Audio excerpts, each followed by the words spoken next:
എല്ലാവർക്കും PSC ടോക്സിലേക്ക് സ്വാഗതം. ഇന്ന് നമ്മൾ പുതിയ SCERTയുടെ ഭാഗത്തു നിന്നും 7ാം ക്ലാസ്സിലെ സോഷ്യൽ സയൻസ് ആണ് എടുക്കുന്നത്. 3ാമത്തെ ചാപ്റ്റർ ഭരണഘടന വഴിയും വഴികാട്ടിയും.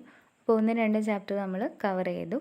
അപ്പോൾ ഈ ഒരു ചാപ്റ്ററിൽ ഭരണഘടനയെക്കുറിച്ച് ബേസിക് ആയിട്ടുള്ള കുറേ പോയിൻറ്റ്സ് ആണുള്ളത്. നമ്മൾ 7ാം ക്ലാസ്സിലേക്ക് കടക്കുമ്പോഴത്തേക്കും കുറച്ചും കൂടി കാര്യങ്ങൾ ഭരണഘടനയിൽ പറയുന്നു. അപ്പോൾ അടിസ്ഥാനപരമായ കുറച്ച് പോയിൻറ്റ്സ് ആണ് ഈ ഒരു ചാപ്റ്ററിലുള്ളത്. നമുക്കിവിടെ തുടങ്ങാം. അപ്പോൾ ആദ്യമായിട്ട് അവിടെ ഒരു ബോക്സിൽ മഹാത്മാഗാന്ധി ഇന്ത്യയിൽ 1931 കൊടുത്ത ഒരു ആശയപരമായ ഒരു കാര്യമാണ് പറയുന്നത്. എല്ലാ പ്രതിസന്ധികളിൽ നിന്നും രക്ഷാകർതൃത്വത്തിൽ നിന്നും ഇന്ത്യയെ മോചിപ്പിക്കുന്ന ഒരു ഭരണഘടനയ്ക്കായി ഞാൻ പരിശ്രമിക്കും. ഏറ്റവും ദരിദ്രരായ മനുഷ്യർക്ക് രാജ്യത്തെ രൂപപ്പെടുത്തുന്നതിൽ കാര്യക്ഷമമായ ശബ്ദമുണ്ടാകുകയും രാജ്യം അവരുടേതാണെന്ന് അവർക്ക് തോന്നുകയും ചെയ്യണം. ഉച്ചനീചത്വങ്ങളില്ലാതെ എല്ലാ സമുദായക്കാരും തികഞ്ഞ സൗഹാർദ്ദത്തോടെ ജീവിക്കുന്ന ഇന്ത്യക്കായാണ് എൻ്റെ പരിശ്രമം. തൊട്ടുകൂടായ്മയുടെയും ലഹരി വസ്തുക്കളുടെയും ശാപമില്ലാത്ത ഇന്ത്യ. പുരുഷന്മാരുടെ അവകാശങ്ങൾ അതേപോലെ സ്ത്രീകൾക്കും അനുഭവിക്കാനാകുന്ന ഇന്ത്യ. അപ്പോൾ അതാണ് ഗാന്ധിജി പറഞ്ഞു വെച്ചത്. ഇന്ത്യയുടെ ഭരണഘടനയിൽ ഉണ്ടായിരിക്കണമെന്ന് ഗാന്ധിജി ആഗ്രഹിച്ച ആശയങ്ങൾ എന്തൊക്കെയായിരുന്നു? പരമാധികാരം, തുല്യത, സാഹോദര്യം, ലിംഗനീതി, മതേതരത്വം, ലഹരി വിമുക്തം. അപ്പോൾ ഈ പോയിൻറ്റ്സൊക്കെ ആയിരുന്നു ഗാന്ധിജി ആഗ്രഹിച്ചിരുന്നത്. അപ്പോൾ ഏറ്റവും ദരിദ്രരായ ആളുകൾക്ക് പോലും എന്തിനാണ് നമ്മുടെ രാജ്യത്തിൻ്റെ ഭരണഘടന എന്ന ഒരു ബോധം ഉണ്ടായിരിക്കണം എന്നാണ് ഗാന്ധിജി പറഞ്ഞത്. സാമ്പത്തികപരമായി ആണെങ്കിലും അല്ലെങ്കിൽ ജാതിപരമായാണെങ്കിലും എല്ലാ മേഖലയിലും ലിംഗഭേദമില്ലാതെ എല്ലാ മേഖലയിലും ഒരു തുല്യനീതി വേണമെന്ന് ഗാന്ധിജി ആഗ്രഹിച്ചിരുന്നു. ബ്രിട്ടീഷ് ആധിപത്യത്തിനെതിരെ ഉയർന്നു വന്ന ആദ്യത്തെ ബഹുജന സമരം ഏതായിരുന്നു? 1857 ഒന്നാം സ്വാതന്ത്ര്യ സമരമായിരുന്നു, അഥവാ ശിപ്പായി ലഹള. 1857 ഒന്നാം സ്വാതന്ത്ര്യ സമരത്തിൻ്റെ ഫലങ്ങൾ എന്തൊക്കെയായിരുന്നു? നമുക്കറിയാം, ബംഗാളിലല്ല മീററ്റിലെ പട്ടാള ക്യാമ്പിലാണ് കലാപം പൊട്ടിപ്പുറപ്പെട്ടത്. എപ്പോഴായിരുന്നു? 1857 മെയ് 10-ാം തീയതിയായിരുന്നു കലാപം ആരംഭിച്ചത്. അപ്പോൾ അങ്ങനെ അവിടെ കലാപം ആരംഭിക്കുക, അങ്ങനെ ഡൽഹി കീഴടക്കുക, അതുപോലെ മുഗൾ രാജാവായ ബഹദൂർ ഷാ കീഴടങ്ങുക, അങ്ങനെയുള്ള ഒരുപാട് സംഭവങ്ങൾ അങ്ങനെ നടന്നിരുന്നു. അപ്പോൾ എന്തൊക്കെയായിരുന്നു അതിൻ്റെ ഫലങ്ങൾ? ജനങ്ങൾക്കിടയിൽ മതസൗഹാർദ്ദത്തിലൂന്നിയ ദേശീയബോധം ശക്തിപ്പെട്ടു. വൈദേശിക ആധിപത്യത്തിനെതിരെ ഇന്ത്യയുടെ വിവിധ ഭാഗങ്ങളിൽ ധാരാളം പ്രാദേശിക സംഘടനകൾ രൂപപ്പെട്ടു. അപ്പോൾ സംഘടിച്ചാൽ മാത്രമേ ഇവർക്കെതിരെ എന്തെങ്കിലും ചെയ്യാൻ പറ്റുള്ളൂ എന്ന് എല്ലാവർക്കും മനസ്സിലായി. ദേശീയ തലത്തിൽ ബ്രിട്ടീഷ് വിരുദ്ധ പ്രക്ഷോഭങ്ങൾക്ക് ഒരു സംഘടിത മാനം കൈവന്നു. അപ്പോൾ മതസൗഹാർദ്ദത്തിലൂന്നിയ ദേശീയബോധം ശക്തിപ്പെട്ടു എന്ന് പറയുന്നുണ്ട്. അപ്പോൾ ഹിന്ദു മുസ്ലിം സൗഹാർദ്ദം അവിടെ ഉണ്ടായി. പട്ടാള ക്യാമ്പിൽ പ്രധാനമായിട്ടും ഉയർന്നു വന്നത് എന്തൊക്കെയായിരുന്നു? ആയുധങ്ങളിലും വെടിമരുന്നിലുമൊക്കെ മൃഗങ്ങളുടെ മൃഗക്കൊഴുപ്പ് അടങ്ങിയിരിക്കുന്നു എന്നൊരു പ്രചാരണം അവിടെ ഉണ്ടായി. അപ്പോൾ അത് രണ്ട് മതക്കാർക്കും എതിരായിരുന്നു. അപ്പോൾ അങ്ങനെ എല്ലാവരെയും ശക്തിപ്പെടുത്തി ബ്രിട്ടീഷുകാർക്കെതിരെ പോരാടാൻ അതൊരു ചെറിയൊരു കാരണം മാത്രമായിരുന്നു. കൂടാതെ ഇവരുടെ നിരന്തരമായ പീഡനങ്ങളുമൊക്കെ ഇന്ത്യക്കാർ സഹിക്കേണ്ടി വന്നു. അതൊക്കെ ഒരു ഫസ്റ്റ് സ്റ്റെപ്പായിരുന്നു ഒന്നാം സ്വാതന്ത്ര്യ സമരം എന്നത്. അപ്പോൾ ഒരു സംഘടിത മാനം മൊത്തത്തിൽ കൈവന്നു. സൈനികർ, ഗോത്രവർഗ്ഗക്കാർ, രാജാക്കന്മാർ, പ്രഭുക്കന്മാർ, കർഷകർ തുടങ്ങിയ വിഭാഗങ്ങൾ ഒന്നാം സ്വാതന്ത്ര്യ സമരത്തിൽ പങ്കാളികളായി. അപ്പോൾ ഈ ഒരു സ്റ്റേറ്റ്മെൻറ്റ് തന്നു കഴിഞ്ഞാൽ നമുക്ക് എഴുതാൻ പറ്റണം. 1857 ഒന്നാം സ്വാതന്ത്ര്യ സമരവുമായി ബന്ധപ്പെട്ട പ്രസ്താവനകൾ ഏതൊക്കെ? അപ്പോൾ ഇവിടെ പ്രഭുക്കന്മാർ അടക്കം പറയുന്നുണ്ട്. അപ്പോൾ ഇങ്ങനെയൊരു പോയിൻ്റ് ആരൊക്കെ ഉണ്ടായിരുന്നു എന്ന് ചോദിച്ചു കഴിഞ്ഞാൽ പ്രഭുക്കന്മാർ എന്ന് കാണുമ്പോൾ നമുക്കൊരു കൺഫ്യൂഷൻ വരും. പക്ഷെ അവരും പങ്കെടുത്തിരുന്നു.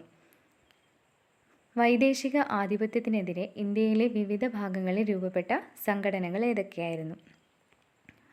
മദ്രാസ് നേറ്റീവ് അസോസിയേഷൻ 1852, പൂനെ സാർവജനിക സഭ 1870, ഇന്ത്യൻ അസോസിയേഷൻ 1876. അപ്പോൾ എല്ലാത്തിൻ്റെയും വർഷം ഇമ്പോർട്ടൻ്റ് ആണ്. വൈദേശിക ആധിപത്യത്തിനെതിരെ ദേശീയ തലത്തിൽ രൂപം കൊണ്ട ആദ്യത്തെ സംഘടനയാണ് Indian national Congress. Indian national Congress രൂപം കൊണ്ട വർഷം 1885 ഡിസംബർ 28. അപ്പം ദേശീയ തലത്തിൽ മൊത്തത്തിലൊരു സംഘടിത രൂപം വന്നത് INC-യിലൂടെയായിരുന്നു. അതിനു മുമ്പ് മദ്രാസ് നേറ്റീവ് അസോസിയേഷൻ, പൂനെ സാർവജനിക സഭ, ഇന്ത്യൻ അസോസിയേഷൻ, ഇതൊക്കെ ഉണ്ടായിരുന്നു. ഓരോ കേന്ദ്രങ്ങളായിട്ട് കൊൽക്കത്ത, മദ്രാസ്, പൂനെ, അങ്ങനെ ചെറിയ ചെറിയ ഭാഗങ്ങളിലായിട്ട് ചെറിയ ചെറിയ സംഘടനകൾ ഉയർന്നു വന്നിരുന്നു. അപ്പോൾ 1885 ഡിസംബർ 28-ന് INC രൂപീകൃതമായി. എന്തൊക്കെയായിരുന്നു ലക്ഷ്യങ്ങൾ? ജനങ്ങളുടെ പ്രശ്നങ്ങൾ അധികാരികളുടെ ശ്രദ്ധയിൽപ്പെടുത്തുക, ജനങ്ങൾക്കിടയിൽ ദേശീയ ബോധം വളർത്തുക, വിദേശ ഭരണം അവസാനിപ്പിക്കുക. അതുകൂടാതെ മെച്ചപ്പെട്ട സാമൂഹിക രാഷ്ട്രീയ ജീവിതം ഉറപ്പാക്കുക. അപ്പോൾ ഇത്രയും ലക്ഷ്യങ്ങളായിരുന്നു INCക്ക് ഉണ്ടായിരുന്നത്. ഗാന്ധിജിയുടെ സ്വാധീനം സ്വാതന്ത്ര്യ സമര പ്രസ്ഥാനത്തിന് ഉണ്ടാക്കിയ മാറ്റങ്ങൾ എന്തൊക്കെയായിരുന്നു? സ്വാതന്ത്ര്യ സമര പ്രസ്ഥാനത്തിന് ബഹുജന സ്വഭാവം കൈവന്നു. അപ്പോൾ എല്ലാ തരത്തിലുള്ള ജനങ്ങളും പങ്കെടുക്കാൻ തുടങ്ങി. സാമൂഹിക നീതിയിൽ അധിഷ്ഠിതമായ ജനാധിപത്യം എന്ന ആശയം ശക്തമായി. അപ്പോൾ സാമൂഹിക നീതി അതൊക്കെ കൂടുതലായും ശക്തമായി വന്നു. സ്വാതന്ത്ര്യം, സാഹോദര്യം, മതസൗഹാർദ്ദം, സാമൂഹിക നീതിയിൽ അധിഷ്ഠിതമായ സമത്വം എന്നിവയായിരുന്നു ദേശീയ പ്രസ്ഥാനം മുന്നോട്ട് വെച്ചതും ഭരണഘടനയുടെ അടിത്തറയാകേണ്ടതെന്ന് നേതാക്കൾ ആഗ്രഹിച്ചതുമായ കാര്യങ്ങൾ. അപ്പോൾ ഇതൊക്കെയായിരുന്നു, ഈ ആശയങ്ങളായിരുന്നു ദേശീയ പ്രസ്ഥാനം മുന്നോട്ട് വയ്ക്കുകയും ചെയ്തു. അതുപോലെ നേതാക്കൾ ഭരണഘടനയുടെ അടിത്തറയാവണമെന്ന് ആഗ്രഹിക്കുകയും ചെയ്ത കാര്യങ്ങളാണ്. ഇവയൊക്കെ നമ്മുടെ ഭരണഘടനയിൽ ഉണ്ട്.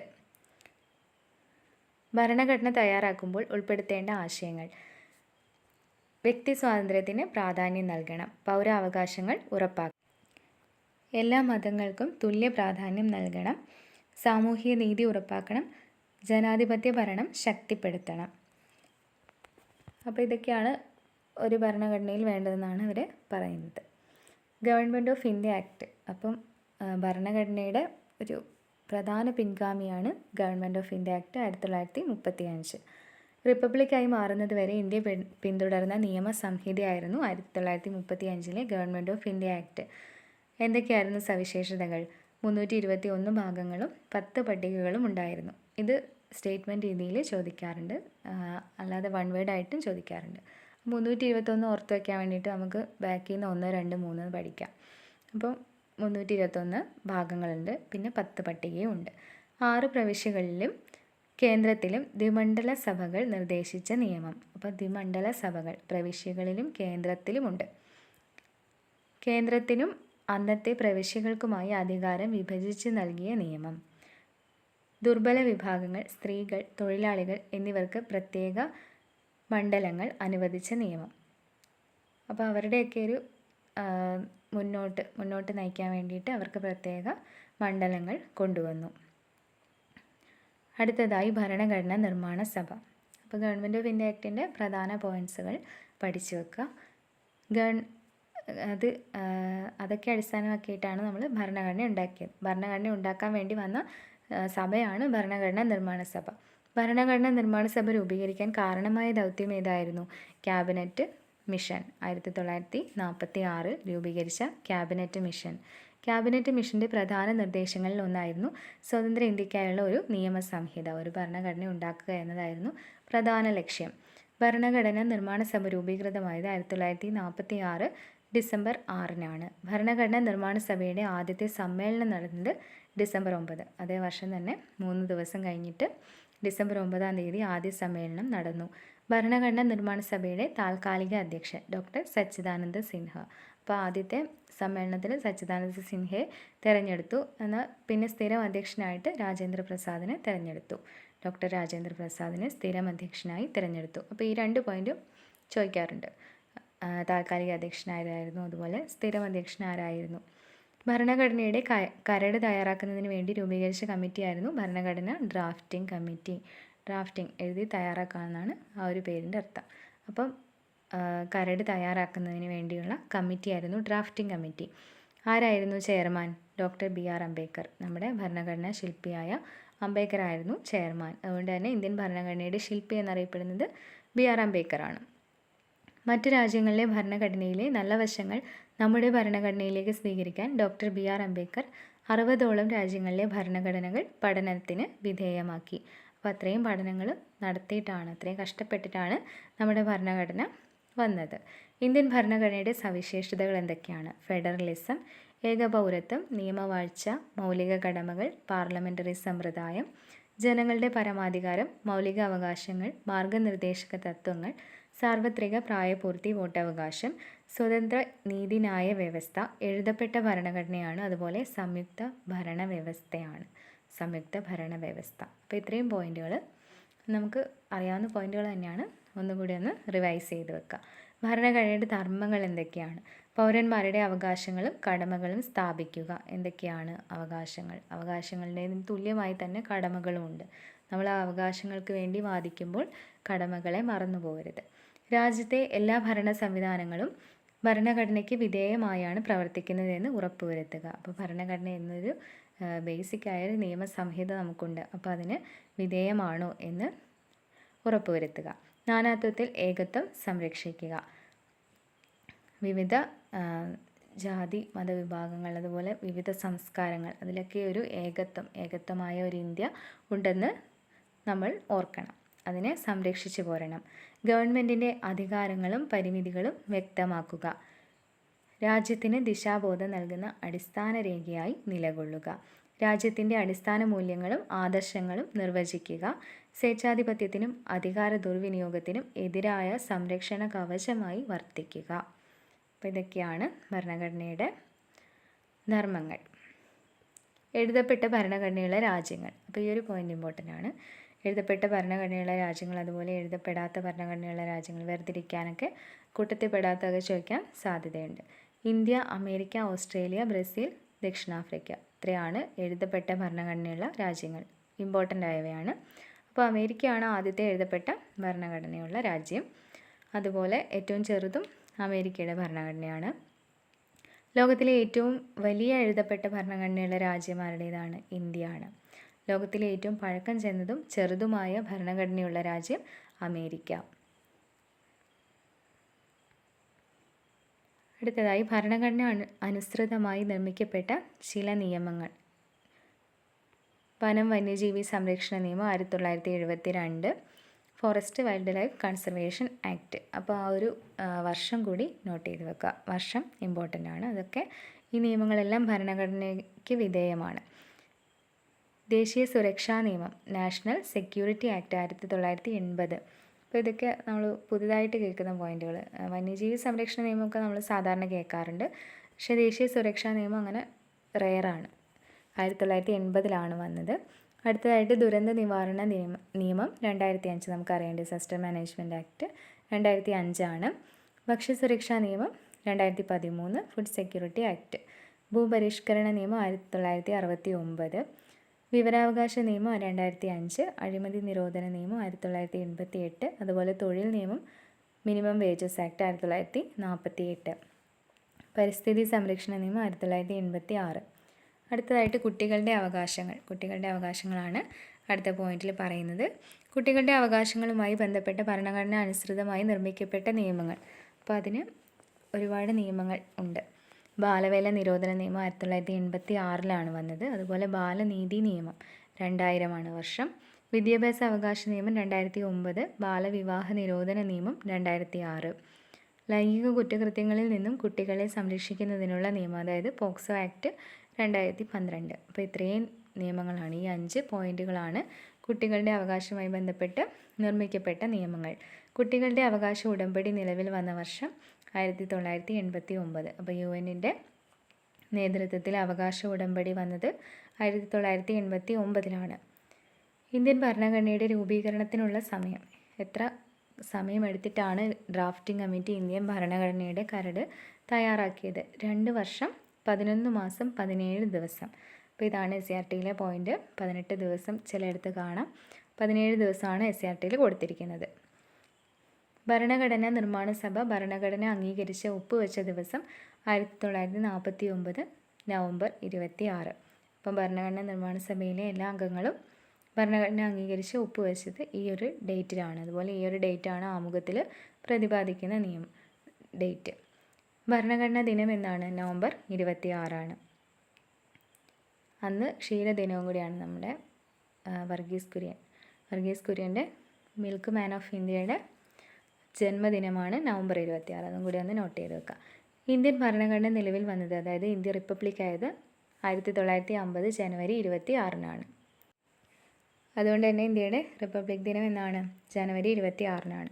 തിരഞ്ഞെടുക്കുന്ന വ്യക്തി രാഷ്ട്രത്തലവനായുള്ള സംവിധാനത്തിനെയാണ് നമ്മൾ പൊതുവെ റിപ്പബ്ലിക് എന്ന് പറയുന്നത്. അപ്പോൾ റിപ്പബ്ലിക് എന്ന പദത്തിൻ്റെ മീനിങ് അതാണ്. തിരഞ്ഞെടുക്കപ്പെടുന്ന ഒരു വ്യക്തി രാഷ്ട്രത്തലവനായിട്ടുള്ള ഒരു സംവിധാനം. ഭരണഘടനയുടെ പ്രഖ്യാപനം അനുസരിച്ച് ഇന്ത്യയുടെ രാഷ്ട്രത്തലവൻ ആരാണ്? പ്രസിഡൻ്റാണ്. പ്രഥമ പുരുഷൻ എന്നറിയപ്പെടുന്നത് പ്രസിഡൻ്റാണ്. ഭരണഘടന എന്താണ്? ഭരണഘടന ഒരു രാഷ്ട്രത്തിൻ്റെ അടിസ്ഥാന ആശയങ്ങളും തത്വങ്ങളും നിയമങ്ങളും അടങ്ങുന്ന ആധികാരിക പ്രമാണം ആണ് ഭരണഘടന. രാഷ്ട്രത്തിൻ്റെ അടിസ്ഥാന നിയമസംഹിത ഭരണഘടന. കേന്ദ്ര സംസ്ഥാന സർക്കാരുകൾ നിയമം നിർമ്മിക്കുന്നത് ഭരണഘടനാ വ്യവസ്ഥയ്ക്ക് അനുസൃതമായിട്ടാണ്.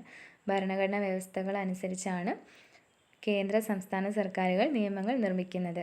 നിലവിൽ ഇന്ത്യൻ ഭരണഘടനയുടെ ഉള്ളടക്കം എന്താണ്? ആമുഖം, പ്രിയാമ്പിൾ, അതുപോലെ എത്ര ആർട്ടിക്കിളുകളുണ്ട്? 448 അനുച്ഛേദങ്ങൾ അടങ്ങിയതാണ് നിലവിൽ ഇന്ത്യയുടെ ഭരണഘടന. 12 പട്ടികകളുണ്ട്, അതുപോലെ 25 ഭാഗങ്ങളുണ്ട്. 1950 ജനുവരി 26-ന് നിലവിൽ വന്ന ഭരണഘടനയുടെ ഉള്ളടക്കം എന്തായിരുന്നു? 22 ഭാഗങ്ങൾ. ഇപ്പം 3 ഭാഗങ്ങൾ കൂടി കൂട്ടിച്ചേർത്തു. ഇപ്പോൾ 25 ഉണ്ട്. പണ്ട് 22 അതുപോലെ 8 പട്ടികകൾ. ഇപ്പോൾ 4 പട്ടികകൾ കൂടി കൂട്ടിച്ചേർത്തിട്ടുണ്ട്. അതുപോലെ 395 അനുച്ഛേദങ്ങൾ. അപ്പോൾ ആ ഒരു പോയിൻ്റ് ഇമ്പോർട്ടൻ്റ് ആണ്. 22 ഭാഗങ്ങൾ, 8 പട്ടികകൾ, 395 അനുച്ഛേദങ്ങൾ. ഇതെത്രയാണെന്ന് ചോദിക്കാറുണ്ട്. നിലവിൽ വന്ന സമയത്തെ ഡീറ്റെയിൽസ്. രാജ്യത്തെ ഭരണാധികാരികളെ നിയമനിർമ്മാണ സഭകൾ നിയന്ത്രിക്കുന്ന സംവിധാനമാണ് പാർലമെൻ്ററി ജനാധിപത്യം. അപ്പോൾ നിയമനിർമ്മാണ സഭകൾ, നമ്മുടെ നിയമനിർമ്മാണ സഭകൾ ഏതൊക്കെയാണ്? രാജ്യസഭയും ലോക്സഭയും. അപ്പോൾ 2 സഭകൾ കൂടി ഒരു നിയമം നിർമ്മിച്ചാൽ മാത്രമേ, അത് പാസ്സാക്കിയാൽ മാത്രമേ രാഷ്ട്രപതിയുടെ ഒപ്പിനായിട്ട് അയക്കുകയും അതുപോലെ അത് നിയമമായി നിലവിൽ വരികയും ചെയ്യുള്ളൂ. അപ്പോൾ അങ്ങനെയുള്ളൊരു സംവിധാനമാണ് പാർലമെൻ്ററി ജനാധിപത്യം എന്നറിയപ്പെടുന്നത്. രാഷ്ട്രത്തിൻ്റെ എല്ലാ അധികാരങ്ങളും ജനങ്ങളിൽ നിന്നും ഉത്ഭവിക്കുന്നത് അറിയപ്പെടുന്നത് ജനങ്ങളുടെ പരമാധികാരം. അപ്പോൾ ജനങ്ങളുടെ പരമാധികാരം എന്നാൽ ആ ഒരു മീനിങ് ആണ്. രാഷ്ട്രത്തിൻ്റെ എല്ലാ അധികാരങ്ങളും ജനങ്ങളിൽ നിന്നും ഉത്ഭവിക്കുന്നു. ഓരോ വ്യക്തിക്കും രാഷ്ട്രം ഉറപ്പുവരുത്തേണ്ട അടിസ്ഥാന അവകാശങ്ങളാണ് മൗലികാവകാശങ്ങൾ. ഓരോ വ്യക്തിയും രാഷ്ട്രത്തോടും സമൂഹത്തോടും പാലിക്കേണ്ട ഉത്തരവാദിത്തങ്ങളാണ് മൗലിക കടമകൾ. അപ്പോൾ അവകാശങ്ങളും പറഞ്ഞു, കടമകളും പറഞ്ഞു. ഇനി എന്താണ് മാർഗനിർദ്ദേശക തത്വങ്ങൾ? സാമൂഹിക സാമ്പത്തിക അവകാശങ്ങൾ ഉറപ്പുവരുത്തുന്നതിനായി രാഷ്ട്രത്തിന് നൽകിയിരിക്കുന്ന നിർദ്ദേശങ്ങൾ. അപ്പോൾ അതാണ് മാർഗനിർദ്ദേശക തത്വങ്ങൾ. ഗാന്ധിജിയുടെ സങ്കല്പങ്ങൾക്ക് അധിഷ്ഠിതമായി വന്ന ഭരണഘടനാ ഭാഗമാണ് മാർഗനിർദ്ദേശക തത്വങ്ങൾ.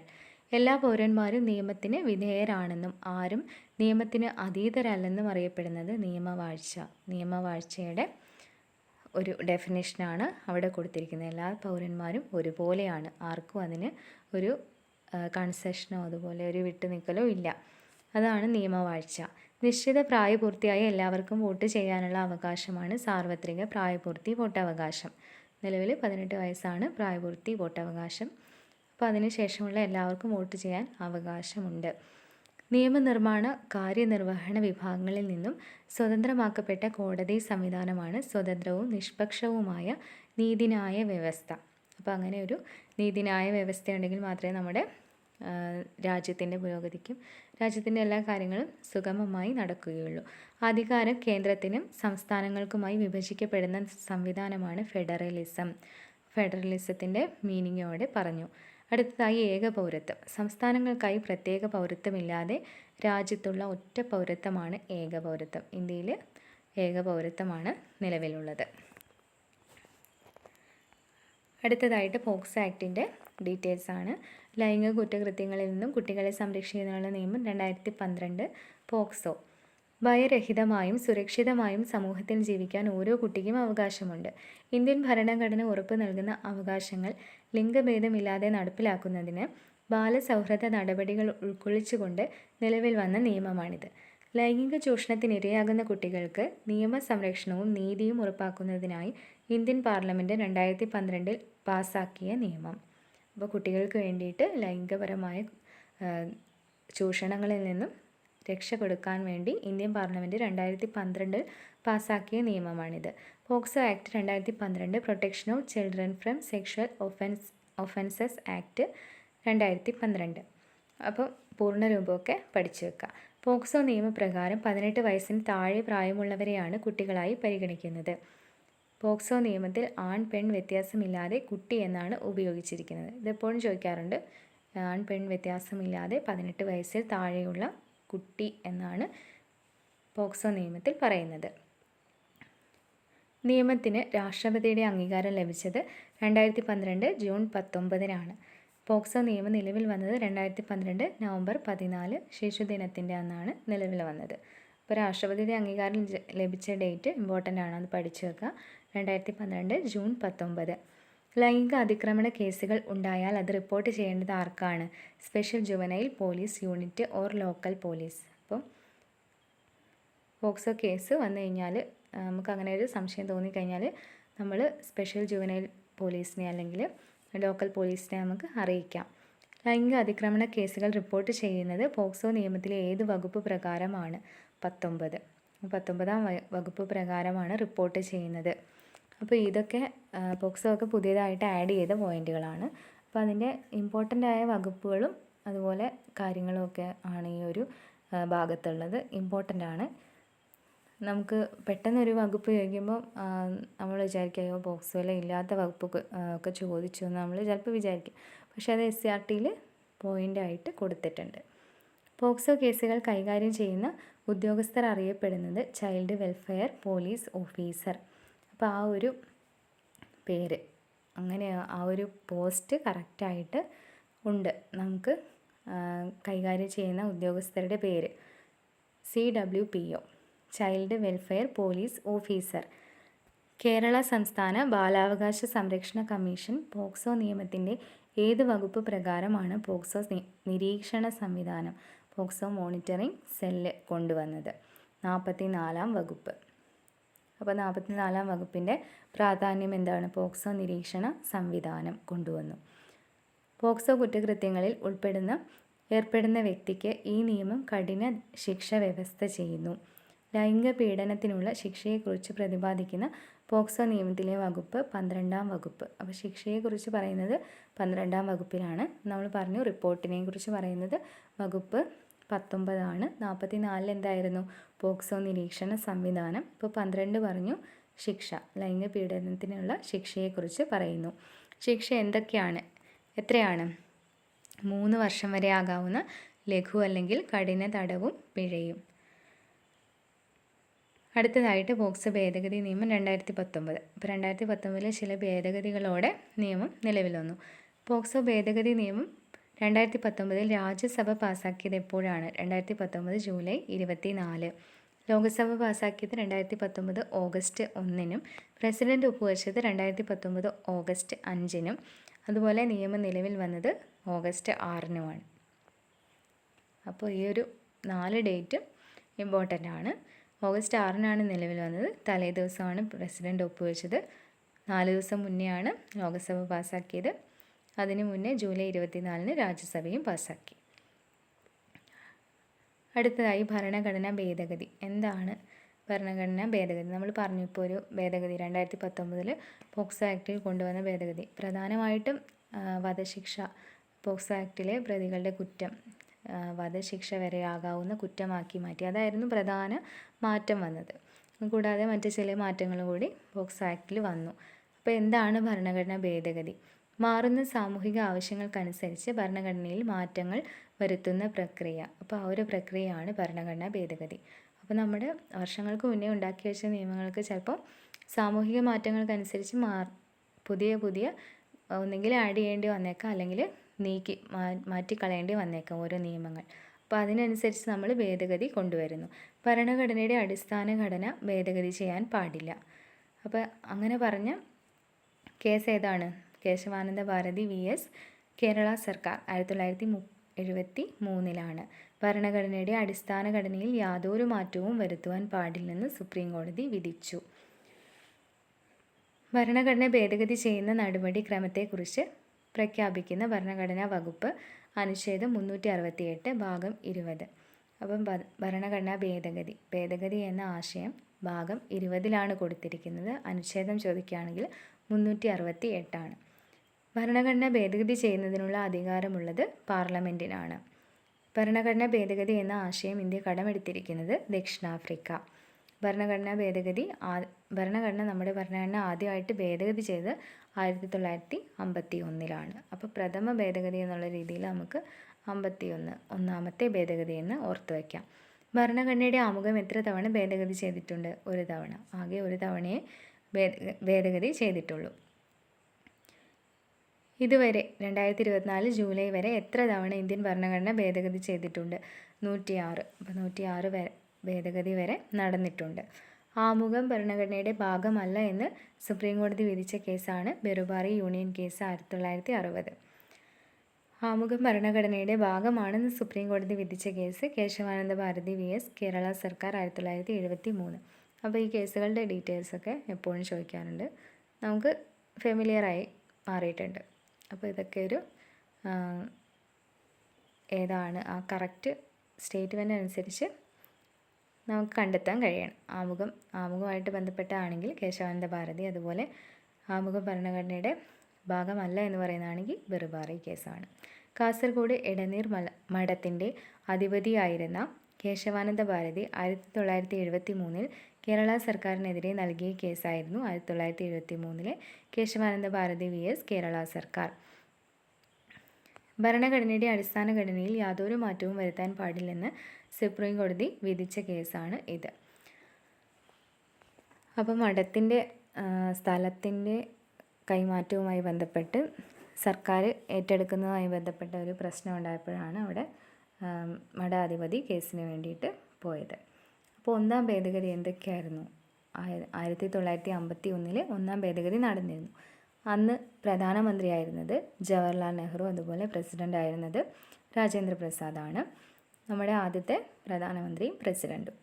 9ാം പട്ടിക കൂട്ടിച്ചേർത്ത ഭേദഗതിയാണ് ഒന്നാം ഭേദഗതി.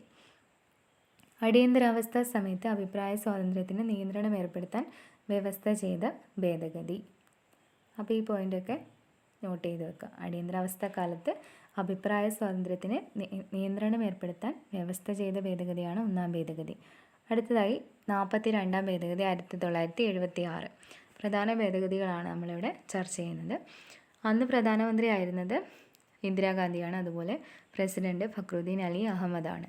അപ്പോൾ 1976 42ാം ഭേദഗതി ചെറു ഭരണഘടന മിനി കോൺസ്റ്റിറ്റ്യൂഷൻ എന്നറിയപ്പെടുന്നു. ഭരണഘടനയുടെ ആമുഖത്തിൽ മതേതരത്വം, സോഷ്യലിസം, അഖണ്ഡത എന്നിവ കൂട്ടിച്ചേർത്ത ഭേദഗതി. നമ്മൾ നേരത്തെ പറഞ്ഞു ആമുഖം ഒരു പ്രാവശ്യമേ ഭേദഗതി ചെയ്തിട്ടുള്ളൂ. അപ്പോൾ 1976 42ാം ഭേദഗതിയായിരുന്നു അത്. എന്തുകൊണ്ടാണ് മിനി കോൺസ്റ്റിറ്റ്യൂഷൻ എന്നറിയപ്പെടുന്നത്? ഭരണഘടനയുടെ ഭൂരിഭാഗം ഭാഗങ്ങളും കുറേ സ്ഥലങ്ങളിൽ മാറ്റങ്ങൾ വരുത്തി. അപ്പോൾ അതുകൊണ്ടാണ് മിനി കോൺസ്റ്റിറ്റ്യൂഷൻ എന്ന് നമ്മൾ പറയുന്നത്. സോരൻ സിംഗ് കമ്മിറ്റിയുടെ ശുപാർശ പ്രകാരമാണ് 42ാം ഭരണഘടനാ ഭേദഗതി നിലവിൽ വന്നത്. അപ്പോൾ ഇമ്പോർട്ടൻ്റ് ആയ ഒരുപാട് പോയിൻറ്റ്സ്, ബേസിക്കായി ഭരണഘടനയിൽ അറിയുന്ന ഒരുപാട് പോയിൻറ്റുകൾ നമ്മൾ പറഞ്ഞു. അടുത്തതായിട്ട് 44ാം ഭേദഗതി 1978. 42ാം ഭേദഗതി ആണെങ്കിലും 44ാം ഭേദഗതി ആണെങ്കിലും നമുക്ക് വർഷം ഓർത്തിരിക്കാൻ വേണ്ടിയിട്ട് 42 4 2 6 76 എന്ന് ഓർത്തിരിക്കാം. അതുപോലെ 4 4 8 78 നമുക്ക് ഓർത്ത് വയ്ക്കാം. പ്രധാനമന്ത്രി അന്ന് മൊറാർജി ദേശായി ആയിരുന്നു 1978. പ്രസിഡന്റ് നീലം സഞ്ജീവ റെഡ്ഡി. സ്വത്തവകാശത്തെ മൗലിക അവകാശങ്ങളുടെ പട്ടികയിൽ നിന്ന് നീക്കം ചെയ്ത ഭേദഗതി. അപ്പോൾ ഈ ഒരു പോയിൻ്റ് എപ്പോഴും ചോദിക്കുന്നതാണ്. സിമ്പിളായിട്ടുള്ള ക്വസ്റ്റ്യൻസിലെല്ലാം ഈ സ്വത്തവകാശത്തിൻ്റെ ക്വസ്റ്റ്യൻ നമുക്ക് കാണാം. 44ാം ഭേദഗതിയാണ്. സ്വത്തവകാശത്തെക്കുറിച്ച് പ്രതിപാദിക്കുന്ന അനുച്ഛേദം 300A ആണ്. ഇപ്പം നിലവിൽ 300Aയിലാണ് സ്വത്തവകാശം കിടക്കുന്നത്. പണ്ട് 31ാം അനുച്ഛേദമായിരുന്നു. മൗലിക അവകാശങ്ങളിൽ പെട്ട ഒന്നായിരുന്നു സ്വത്ത് സമ്പാദനം.